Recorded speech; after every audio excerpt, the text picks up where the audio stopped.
अखंड को जानने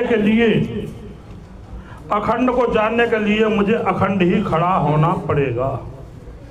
अखंड को जानने के लिए मुझे अखंड ही खड़ा होना पड़ेगा। मैं जैसा हूँ वैसा ही जान सकूँगा। मुझ में खंड ही खंड जुड़े हैं। हर खंड में प्रथम शक्ति है। सारी खंड सामग्री एकत्रित होकर व्यक्ति बना है। बताओ तो अखंड को कैसे जाने? क्योंकि खंड खंडों से बना हुआ है ये शरीर, अखंड नहीं है, तो फिर अखंड को कैसे जाने? जिसमें कोई अखंड न हो, जिसमें कोई अखंड न हो, जानने वाला कौन है? जानने वाला है अपना मन।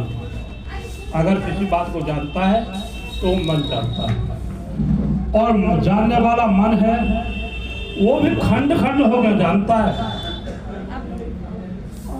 इनकी व्यवस्था ही ऐसी है। मन जो है जानेगा खंड खंड करके कैसे?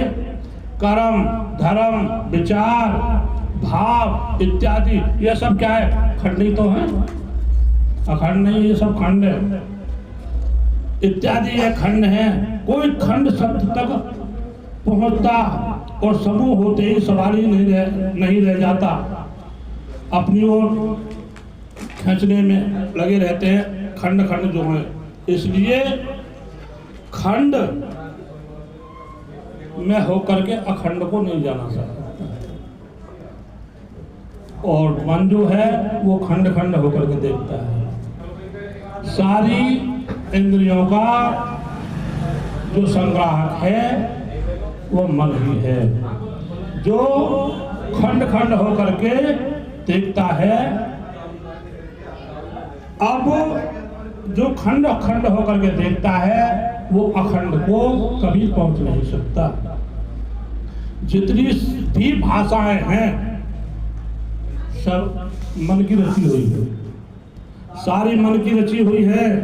सत्य को बताने वाली कोई भाषा है ही नहीं। सत्य को बताने वाली कोई भाषा नहीं है जो सत्य को बता सके। आदमी को बताना भाषा में है। जो तीन खंड है, कर्म, ज्ञान और भक्ति, और तीनों मिलकर की ये यात्रा है। जब हम खंडों से ऊपर उठ जाते हैं तब अखंड मिलता है। अखंड खंड से मुक्त कराता है। अखंड जो है वो खंड से अलग है, मुक्त कराता है।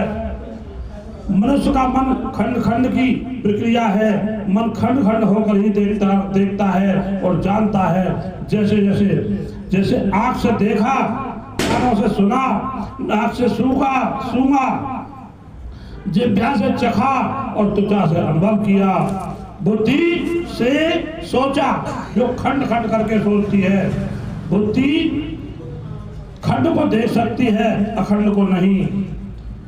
बुद्धि के द्वारा सभी चीजें टूट जाती हैं। बुद्धि के तीन टुकड़े हैं, विचार, भाव, कर्म। अगर सत्य को जानना है तो मन से पार होना पड़ेगा। बोलो श्री सतगुरु महाराज की जय। बोलो जय। आप ठीक बोल रहे हैं?